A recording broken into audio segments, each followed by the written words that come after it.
This is 5 on your side at 5. Focused on you.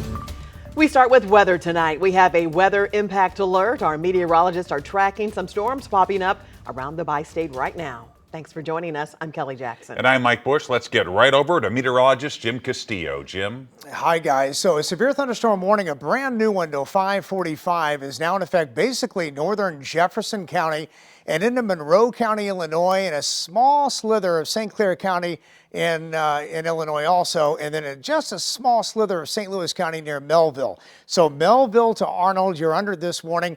Looks like 60-mile-per-hour winds, the biggest threat. Also quarter-size hail. Now earlier, about 4:25, Burns Mill, we had reports of ping-pong-sized hail. We're seeing that hail in lesser sizes here, but still the threat of some severe hail and some high wind. And also trees reported down near Burns Mill and also into High Ridge, and power lines also. So some power outages in here too. All of this is moving to the east at about 20 miles an hour. When you see all the red and orange on here, this is extremely heavy rainfall that will continue for the next at least 35 minutes, 45 minutes in this area. And just checking out the Doppler winds, when you see the brighter red here, Arnold, you're getting the very gusty wind down 55 and right near Imperial, and it's bowing out just a little bit here. So we're watching some broad rotation in there also, and we will keep you posted on the latest. But we'll widen out the shot. You can see all of this moisture streaming in, pushing right into the St. Louis area. So expect heavy rain, frequent lightning, and again, those isolated severe cells that we'll continue to keep you posted on, guys. All right, Jim, and you can always get our forecast on your phone. Text the word weather to 314-425-5355 anytime. Tonight, there's growing concern about violence in downtown St. Louis. This follows a holiday weekend with nearly 24 people shot, including a mass shooting hours after 4th of July celebrations. 7 people were taken to the hospital in that shooting, and in about an hour, city leaders will gather to address crime downtown. We have team coverage tonight with our Laura Barczewski attending that meeting tonight. But let's begin with Justina Coronel. Justina talked to business owners in the area about how crime is affecting them. Justina. Well, I spoke to 2 business owners and they tell me they love downtown, but they worry the crime could scare away customers. And we are getting ready to expand, tripling our square footage into a brand new location here, hopefully next week. Business is booming for Ucraft. So much so, owner Matt Roth says their restaurant is moving to a bigger space at Peabody Plaza in downtown St. Louis. Very excited. We love the big windows. A feature he loves now needs a fix. Plywood stands in place of shattered glass. Their window, along with multiple others in the building, were hit by gunfire on 4th of July. 7 people were shot that night, with more than 300 teens taking over downtown following the fireworks. Inexcusable. It's to the point now that we need action. I mean, we've got all this talk, we've got no action behind it. We had events a year ago that were very similar. Before even opening up their doors, Rots already picks up the pieces. It can be up to a few $1,000s, and that's just monetary there. It's the perception that hurts it more. You know, we're in this fight right now to get people to come downtown to eat with us, and they see this, why would they?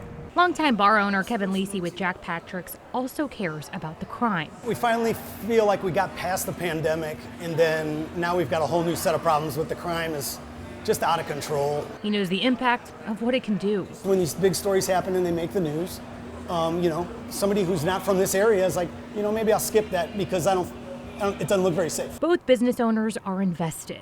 Lisi has stuck by the neighborhood side for 25 years. It's near and dear to my heart for sure. And Rott signed a 10-year lease. He's determined to see a thriving downtown. We still have faith in downtown. We wouldn't have made this. I'm not going to let one incident, you know, ruin what we've started and what we're going to become.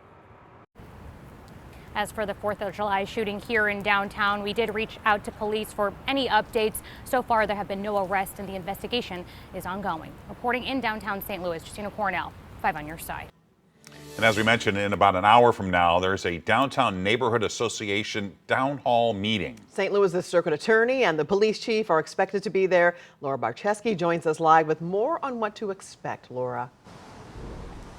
Mike and Kelly, this town hall meeting has actually been on the books for several weeks now, but we can expect the main focus tonight will be on what happened over this holiday weekend. All of this happened around the 4th of July festivities, Thursday into Friday early morning. Things downtown spiraled out of control. St. Louis police say 7 people were shot. Illegal fireworks were going off all over the Market Street area. People were seen running in groups, and this all happened about 2 hours after the professional fireworks show wrapped up at the Arch, where thousands of people were.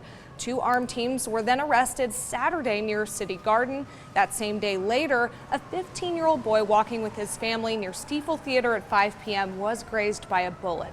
The daylight revealed what the lawlessness downtown left behind: broken windows on skyscrapers and glass all over the streets. We weren't prepared for what happened after the fireworks. We weren't prepared to disperse the crowd, and we allowed large gatherings of kids to shoot fireworks at people intending to do harm. That was Dan Pastor from the Downtown Neighborhood Association. He is planning to speak tonight at the town hall. It's going to start at 6, and we'll bring you that live tonight on KSDK.com, and then we'll of course wrap it all up tonight at 10. Reporting live downtown, Laura Barczewski, 5 on your side. Right now, the Major Case Squad is investigating a homicide in North St. Louis County. Police got a call for shots fired around 11 last night on Jefferson Avenue. That's in Berkeley, off Interstate 170 and Airport Road. A 45-year-old man was found shot inside a car. He died at the hospital. Anyone with information on this shooting is asked to call Crime Stoppers. It's 866-371-TIPS. And you will remain anonymous. Right now, police investigating 6 business burglaries that happened overnight in Florissant. Some of these include a Subway, a Qdoba, and Brennan's Bar and Grill. Many of the businesses had the front doors completely smashed. Police say they're investigating whether the crimes are connected. One owner told us she's worried employers will be afraid to come to work now. It definitely does, jeopardize what we're trying to do here in the community, and we're all about giving back, and when things like this happen, does it deter us from that? Definitely not, but it could, make employees feel less safe coming to work, and that's definitely not what we want. Right now, Florissant police continue to look through surveillance video. They're still working to find out who is behind this. A Missouri judge says Attorney General Andrew Bailey cannot access unredacted medical records for transgender minors. This has to do with Washington University's Transgender Center at St. Louis Children's Hospital. The AG started investigating the center last year after a former employee brought up concerns over medical ethics and safety standards. The judge says WashU does not have to hand over medical records as part of that investigation. The judge cited consumer protection law and HIPAA. Hurricane Burrows brings strong winds and heavy rain to the south. Tonight, we get a look at one rescue caught on camera.